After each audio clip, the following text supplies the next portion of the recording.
নতুন বর্ষের শিক্ষার্থীদের ভোটার লিস্টে অন্তর্ভুক্ত করায় পুনর্বিন্যস্ত তফসিল ঘোষণা করা হয়েছে। পুনর্বিন্যস্ত তফসিল অনুযায়ী আজ মনোনয়নপত্র উত্তোলনের শেষ দিন। শিক্ষার্থীরা আজও মনোনয়নপত্র উত্তোলন করছেন। এ বিষয়ে আরো জানাতে কোষাধ্যক্ষের কার্যালয় থেকে যুক্ত হচ্ছেন সহকর্মী বুলবুল হাবিব। বুলবুল, আমাদেরকে জানাবেন নবীন শিক্ষার্থীরা কি বলছেন, কেমন দেখছেন তাদের মনোনয়নপত্র উত্তোলন কার্যক্রম। আদ্রিতা, আসলে যেহেতু আজকে মনোনয়নপত্র উত্তোলনের সময়সীমা বাড়ানো হয়েছে আজকের দিনটি পর্যন্ত, ফলে আমরা দেখেছি যে সকাল থেকেই প্রথম বর্ষের যারা ভোটাধিকার পেয়েছেন তারাই প্রধানত আসলে মনোনয়নপত্র এখানে উত্তোলন করতে আসছেন। তো আমরা আজকে আমরা এখান থেকে শুনেছি যে মোট 7 জন পর্যন্ত মনোনয়নপত্র উত্তোলন করেছেন। যেহেতু মনোনয়নপত্র উত্তোলন করছেন, ফলে তাদের সঙ্গে যারা ভোটাধিকার পেয়েছেন বন্ধুবান্ধব তারা অনেকেই এখানে আসছেন। তো আমরা যদি কথা বলার চেষ্টা করি, আসলে আপনাদের ভিতর থেকে কে করলেন? তো এই যে আপনি আপনার একটু যদি অনুভূতিটা ব্যক্ত করেন। আসলে ধন্যবাদ। আসলে আমাদের অনুভূতিটা এটা অন্যরকম একটা অনুভূতি, কেননা যে আমরা এখনও পর্যন্ত কোনো নির্বাচনে অংশগ্রহণ করতে পারিনি।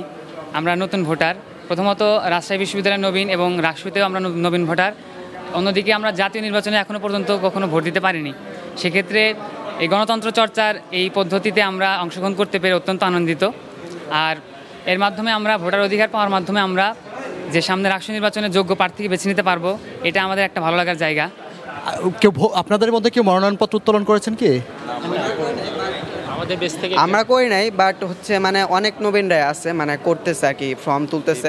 কারণ হচ্ছে তারা চাচ্ছে মানে নবীন, তারা তো ফ্রেশার্স, হ্যাঁ, তো তারা চাচ্ছে বড় ভাইরা পারবে, আমরা কেন পারবো না? আমাদের মধ্যে যদি যোগ্যতা সম্পন্ন ব্যক্তি থাকে তবে তো অবশ্যই আমরা নির্বাচনে দাঁড়াবো। তো সব দিক দিয়ে তারা হচ্ছে ছাত্রদের জন্য কাজ করতে চাচ্ছে বা হচ্ছে ক্যাম্পাসের জন্য কাজ করতে চাচ্ছে, যাবতীয় যা যা দরকার ছাত্রদের অধিকার সব কিছু নিয়ে কাজ করতে চাচ্ছে। তো মানে এই হিসাবে বলা যায় যে মানে নবীনদেরও তো একটা পাওয়া আছে। তো এই হিসাবে মানে আমরা ভোট দিতে চাই, যারা দাঁড়াতে চায় আমরা অবশ্যই যোগ্য নেতৃত্ব সম্পন্ন মানুষকে ভোট দিব। আপনি একটু বলবেন, আপনি তো প্রথম ভোটার হচ্ছেন না? হ্যাঁ, প্রথম ভোটার, ফার্স্টেই ভোট দেবো ইনশাল্লাহ। রাকসুতেই জীবনে কোনো ভোট দেওয়া হয় নাই, এটার জন্য অনেক উচ্ছ্বাসিত। ফার্স্ট ভোট দিব, গণতন্ত্রের চর্চার মধ্যে দিয়ে ইনশাল্লাহ ভালো একটা কিছু আশা করছি আর কি রাকসুতেই। ধন্যবাদ। তো আসলে আদ্রিতা, যেহেতু এই শিক্ষার্থীরা নবীন শিক্ষার্থীরা তারা কিন্তু তারা উচ্ছ্বাস প্রকাশ করছিলেন।